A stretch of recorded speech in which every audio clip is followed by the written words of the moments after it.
everybody. This is Family Time 231. This is our last Family Time for 2025. We're not going to do a Family Time next week with our 2 short days and then winter break starting.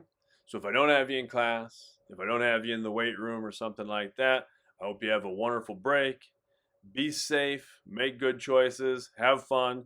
We'll see you in the new year. But this week we're talking about ethical constructs. This is a very deep, very complex subject, and we're just going to get a very surface level introduction to some ideas. And first, I want you thinking about the difference between equity, fairness, and justice. A lot of times those words are used kind of interchangeably, but there's some differences. I believe it is built into all of us to want fairness, to desire justice. Think about little kids. Maybe when you were a little kid, or maybe you have younger siblings, and they have that visceral reaction when they feel some sort of injustice.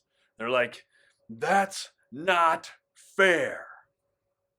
I think that's built in all of us. I think we have that reaction as we get older too. We maybe don't say it that way, but we really want things to be fair.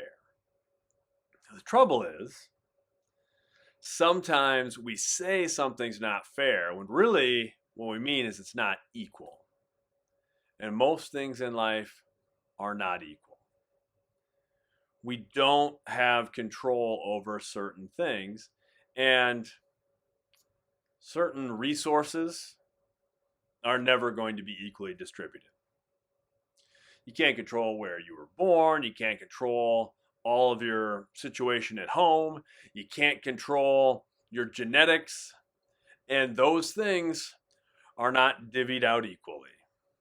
Just the way it goes. You can want to be tall as much as anything. It's not going to make you taller. There's a genetic component there. Height is not distributed equally. Okay? There are some things that I think we should attempt to make equal, like opportunities, equal opportunities. It's a great idea. Often not the reality, but this should be a goal. We get caught up sometimes when we see these inequalities and we think, well, that's not fair. But we have to decide, we have to understand what fair means. Think about maybe you're in class. This is something that sometimes maybe students feel this way, that you think something is not fair. Well, let's say you have student A, student B. Let's say a teacher lets student A retake a test, and they don't let student B retake that same test.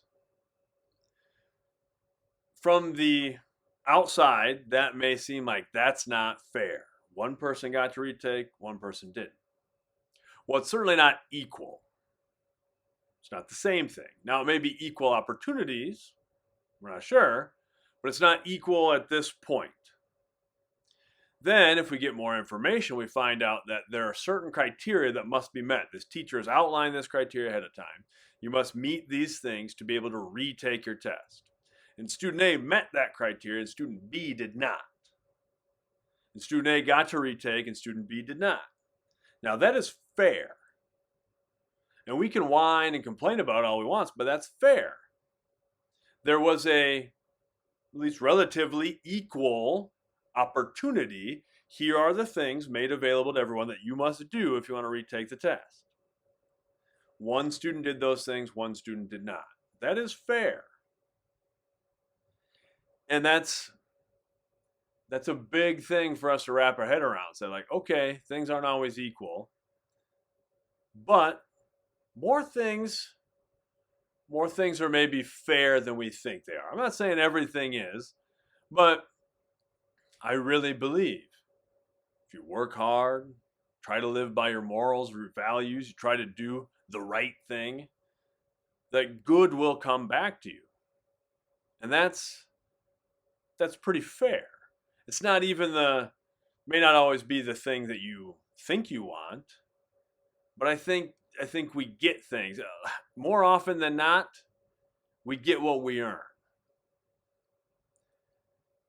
Again, can't control everything. There is an unequal distribution, but you try to do what you can with what you have.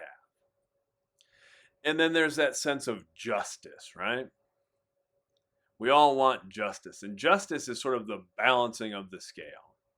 Let's say we had that same classroom. Let's say there was no pre-identified criteria for taking a test. And the teacher just decided you get to retake the test and you don't.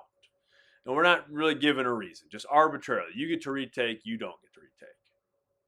Now that, at least with the information we have, is not fair. And that then would maybe cause that visceral reaction. And we would want justice. Because that's not fair, we demand justice. And justice is making wrongs right. This is not okay. This needs to be fixed. We demand justice. So I want us thinking about those concepts a little bit as we talk about ethics. The other things that I want to dive into, and we'll do this more deeply in class, we'll talk about the trolley problem. I do this in character and leadership class. We've done it in some of my MTSS classes. The trolley problem, I think, is a great introduction to some different approaches to ethical dilemmas. But I want us to think about ends-based, rule-based, and care-based approaches to ethics. Again, very, very simplified version of this. But ends-based ethics is you try to do the most good, or at the very least, you try to do the least amount of harm. And you make your decisions based on that. What does the most good or the least harm? That's ends-based thinking. Rule-based thinking is, here's a set of rules or a belief system. I am going to adhere to that. That's rules-based. Like, here are my rules. Try to live by those rules. That's how I make my ethical choices. The third is a little more abstract, but care-based. Care-based would be, I am deciding this is what I value the most. I am deciding this is my moral compass. I'm setting it to this, and I'm going to base my decisions off of that. And that may be based more on our individual feelings, right? Like putting someone we care about above others. That is a type of ethical construct. Now you could go back and forth and argue different things of like, to what level is it ethical to do those things? And we're going to talk about that more in class. But a care-based approach is that this is what I attach to, this is what I care about or who I care about, and I'm basing my ethical decisions off of that. So it's kind of a lot of information thrown out there quickly. We'll break this down a little bit more in class, but think about that as we wrap up the year. We've had almost a full semester of talking about kind of our beliefs, our values, the things that impact us. Start to try to bring in some of this outside information, other things to consider. All right, have a great end of the year. Have a great holiday. Have a great break. See you guys soon. Much love.